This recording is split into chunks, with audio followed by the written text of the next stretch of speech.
Alright you guys, I am back again, this time with Overclocked 1080 scores. I do want to kind of reiterate, I'm running these in SLI with a version 2 single slotted SLI bridge. I know that NVIDIA just came out with theirs yesterday. They're about 40 bucks, but they will not fit with the water block, so I'm going to have to keep waiting till EVGA releases theirs. But I kind of want to put this to the test, really, because people are saying that the SLI bridges do not make a difference, other than the ribbon cable ones. So I didn't want to waste money getting a two-way, because the only way to get this to work with both slots was to get the EVGA three-way or two-way SLI bridge, which is like $49. So I'm not gonna waste 50 bucks if that the high bandwidth ones are coming out soon. So so for right now, that's what I have, is the single slotted ones. And so far, my results on Firestrike, as you'll see, they'll actually match up to the people using the dual slotted ones. So who knows, maybe maybe NVIDIA has hyped up even the bridges higher than they should be, either than running 5K or surround, which most people don't have yet. So we'll see. Well, I guess 5K you could run a couple 4K monitors, but most people don't have the high bandwidth bridges yet to even see any benefit yet. So far I haven't really changed anything, other than I broke my stupid combs for my 24 pin. I'll get that fixed eventually, but right now it's not really worth tinkering with. And I have bubbles in my reservoir. Someone said try shaking your computer. I kind of know how to get bubbles out, but I'm not sure if those people have ever tried to shake a 100-pound computer before. So, especially a 100-pound computer that's on a glass desk. So I'm gonna live with it because all the blocks don't have bubbles in it. So I'll live with that. So onto the freaking Firestrike scores. Shoot, I can't even talk right now. Oh, other than I added a couple more SSDs, so now I have about 4 terabytes of SSD space, because the games these days are taking up space so quickly. Like GTA 5 alone is 62 gigs, and then I was downloading Doom, that's about 50. Just Cause 3, a couple other games almost took up one entire 500 gig hard drive. So we'll see how long 3 terabytes last. So I kind of want to go through the temperatures really quick. Or actually, let's show you guys the offset I'm running at. So I'm using EVGA's Precision X. Someone says there's an update for it. I'm gonna have to look for it. But so this is what I have the settings at: 120% power target, GPU temp at 91. GPU offset at 225, and memory clock offset at 725. So I've been running these scores running these benchmarks about the last 2.5 hours now, at 4.6 on the 5930K. So at 1.325 volts. So yeah, let's see here. Yeah, I know my video is kind of shitty because I don't have any software to kind of show you guys it just from the screen. I'm using my phone. So bear with me on that, I guess. So let's start with the CPU temps. Right here. CPU temps, as you can see, for the last 2.5 hours pushing the machine, I did not get over 60 C at 4.6 gigahertz. Let's see. Yeah, 4.6. We'll kind of scroll down to the video cards. People kind of want to see the video card temperatures SLI'd with custom loops. So let's see what we got here. I haven't really checked them yet. So video card number 1, highest temperature it got was 32 degrees, or 32 C. As you can see, is at 2114 megahertz, and then the 5027 megahertz. So about just over 11,000 megahertz on core clocks, or not core clocks, memory clocks. So we'll kind of come down to the second one. 36C is what the second card was running at. Someone from my last video actually asked me why I chose serial. Is it serial? I'm pretty sure it's serial. Running it in series instead of parallel. To be honest with you guys, I didn't even think about it. It was the first option that came up at Performance PC's website, so that's what I got. And I'm gonna peel off those stickers. People kept bugging me about that. Well, not bugging me, they keep saying you have stickers everywhere, because I haven't taken off the stickers off any of the EK blocks, because I didn't even know they were on there till people started pointing them out. So I got 5 of them I need to peel off. So yes, I do know running in series makes the temperature a little hotter for the second card. So I'm guessing this one is the one that's running at 30C or 32, and then this one is running at 36. So like I said, maybe next time when I build another rig, I'll do parallel. But so it's not really worth the hassle to replace that for a parallel when it's literally 3 or 4C difference. So, and with the clocks not with the video cards not getting over 36C on heavy benchmarks at over 2 hours, that's actually really good. And you don't, I guess swapping that for a parallel bridge wouldn't make too much of a difference in performance.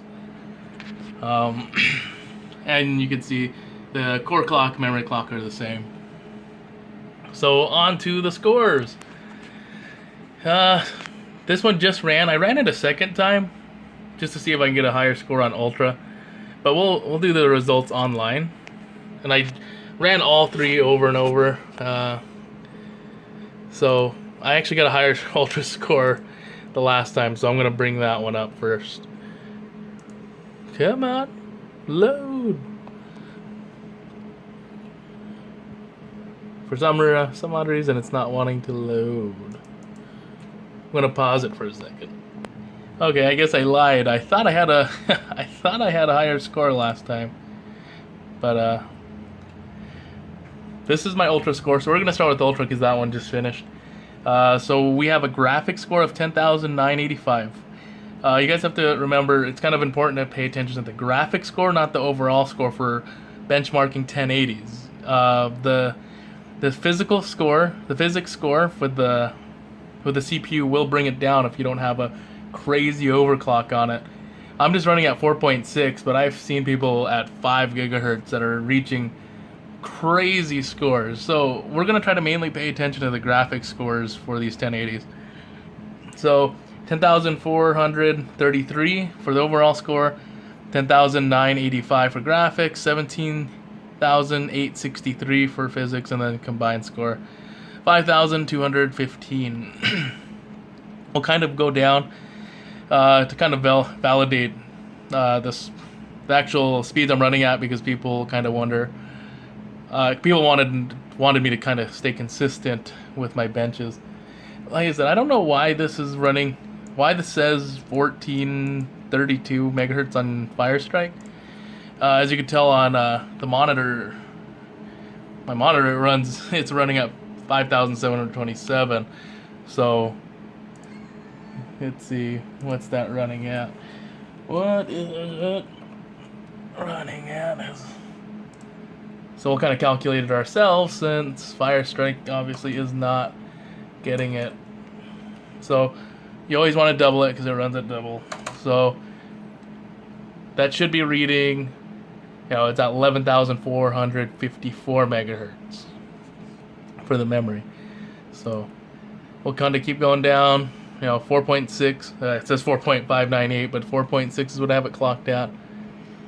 And then my RAM reading 2664, even though they're 2666. So I don't know why Firestrike is reading that at those scores. Yet again, you guys could find my actual results. You could search me up, Minout Panda. You could actually check out the rest of my scores. But these are kind of the best scores I was able to pull off in the last couple hours. And I really don't have more time to sit here and continuously mess around with it. So This is just the regular Firestrike score. So Firestrike score overclocked. So 26,070 as an overall score. Graphic score is 42,694. Physical score 17,912. So we'll kind of go down, you know, like I said, over 2.1 gigahertz, or 2.1 gigahertz on the memory offset. So 2114. I don't know what the memory clock bus is showing that for, and then this one's not even showing my RAM. But the RAM's there, I promise. So yeah, I don't know why Firestrike is kind of acting that way. Don't know if it's drivers for the 1080s. I do notice. I did notice there was issues with Doom when I was playing with it. Doom was having issues with SLI. I had to disable one of the cards. So I don't know if the drivers need to be updated. Come on and reload. Oh, actually, you know why this is taking forever? I kind of have an idea. Oh no, it's not downloading. It's paused. I thought there was something downloading in the background with Steam, but it's paused. So, oh, finally it came up. So as you can tell, I had, this Firestrike score was 25,450. This one was 26. So I was able to push it just a little bit more. So we did Ultra. Oh, here it is. Here's my extreme score. So here on my extreme score, I got 8,259. Graphic score of 22,440 or 2,412. Physical score 17,538. And then, just kind of scroll down. Yeah, see, this one for some odd reason actually shows the memory clock. The other one didn't, and it's actually kind of lower. I'm not sure what the deal is with that. So, and this one actually reads 2666 for the RAM. So it kind of varies depending on which benchmark I ran. But these were my best scores. That's why I'm showing you these ones. So, and just for Nvidia's sake, a lot of people are saying, "Oh, these cards aren't worth it. They're crap. They're shit." But you guys got to realize these cards are replacing the 980s, not the 980 Ti's. They never said anything about the 980 Ti's. The only benchmarks and stuff and people comparing it to is reviewers. If I were to compare these to 980s, these things kill the 980s. So I don't know why people are like, "Oh, well, the 980 Ti's only do so much, but it has 2 more gigs. Yes, it performs the same, but these are replacing the 980s, not the 980 Ti's. So when the 980 Ti's come out, then you guys can compare the two. You can't compare these to the 980 Ti's. So I don't know why people are going gung-ho about trying to bash the 1080s. So, but these are the results. We will see if the EVGA bridge, when the high bandwidth ones come out, actually make a difference in SLI scores.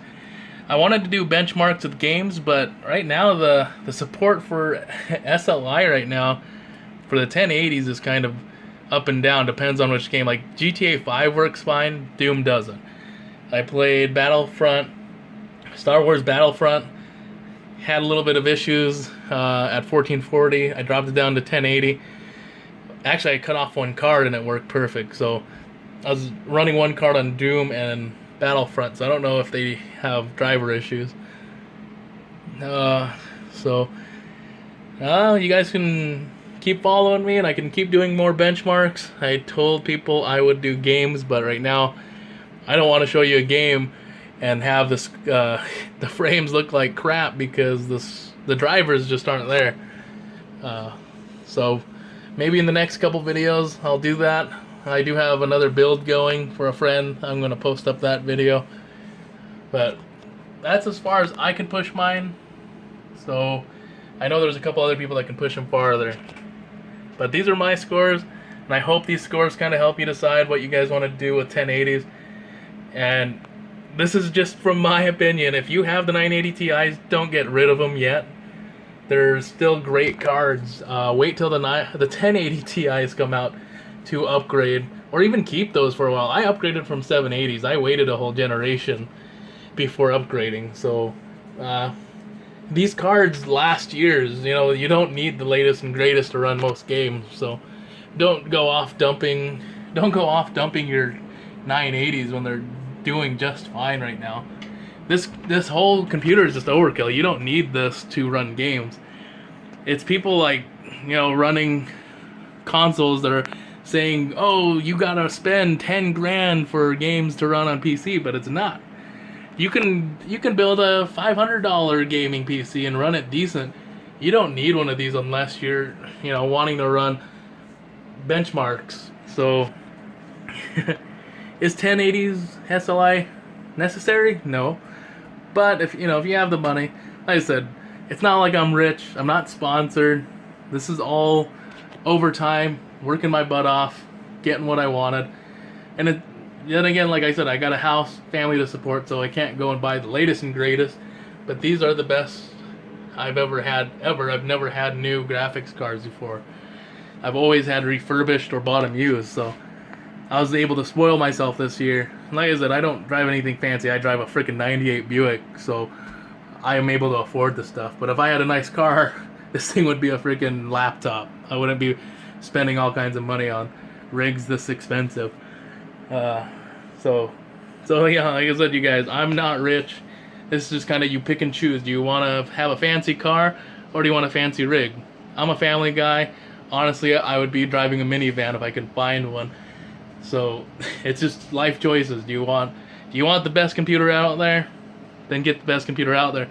But you can't complain that you have a shitty car and then have a super nice computer. It's either one or the other. Unless you do have, unless you have money stashed away. But don't go spending a ridiculous amount just like I did. But freaking, I can't really say, because if my wife watches the video, she'll kill me if she found out how much I spent on this rig. So I hope you guys enjoyed the video.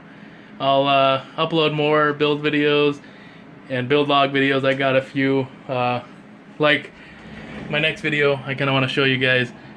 That's my work my work laptop, regular hard drive. They're letting me switch it to an Ultra Disk 480 Ultra 2 SSD, because it was taking like 20 minutes for it to boot up. So I kind of wanted to do a video on how much of a difference an SSD makes. But I'll catch you guys in the next video. Kind of made this last a lot longer than I thought. So you guys enjoy the scores, enjoy your rigs. Talk to you guys later.